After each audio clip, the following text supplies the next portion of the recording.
Hello people, welcome to my greenhouse. This is my little corner of the world that's my own, and you're close to nature here. Somebody once said that being in the garden is like being next to God, and I can understand what they're saying now, because there's no bullshit about gardening. You plant things and they grow and then they die, and then you compost them and you grow them again the year after. You're learning a curve all the time. You're not a gardener, you're a manager. That's all you are. You're a manager, because the things grow themselves. All you're doing is letting the things grow that you want to, and the things you don't want to grow, you throw them out. So when I'm gone, this garden, nature will take over it again, and it'll have no manager, or it might have a different manager.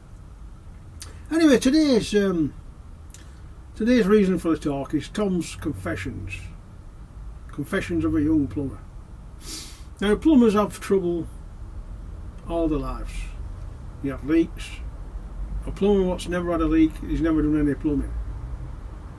But some can be worse than others. And we was doing this on the forum, wasn't we? You know, with the worst thing that's ever happened to you. I've had to cast my mind back a few years to this one, but it was a belter, an absolute crumper.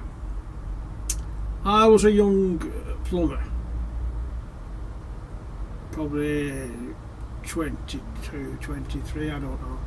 And they give me a van and sent me out doing jobs.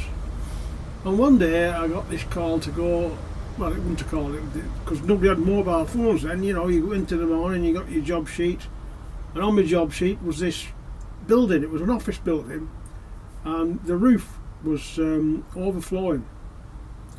It was similar to this type of building.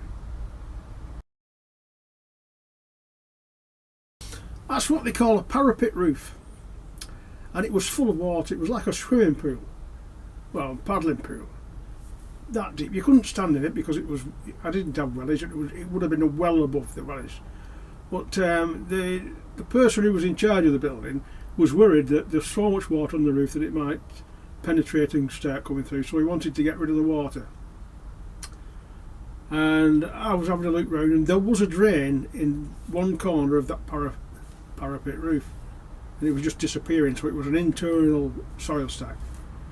So my next move was to go inside the building and trace where it was going, and I got to the ground floor. It was a 2-story building, and on the ground floor you could see where it was been boxed in, and there was an access hole at the bottom.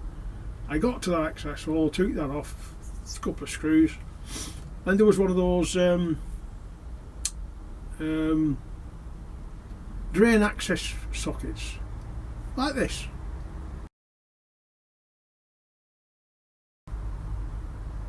So all you have to do was to wind out that thing and stick your rod down there, and I thought that was a good idea. So I went to my van and got my rodding rods, and I took the cover off. Well, I never gave it a thought. All that water was in that pipe on top of the rain was going to come out, and I didn't realise until I got to the last thread of that, and then all of a sudden it went whoosh, and the water hit me. I was knelt down and it splashed me back. It threw me over, and then it was coming to the building faster than anybody could stop it. There was no chance of getting that cat back on, and straight up there was through the next door. All the girls were on the typewriters, and they're all giving it this, ah, ah. And within less than 5 minutes, the whole bottom floor was flooded to ant-light,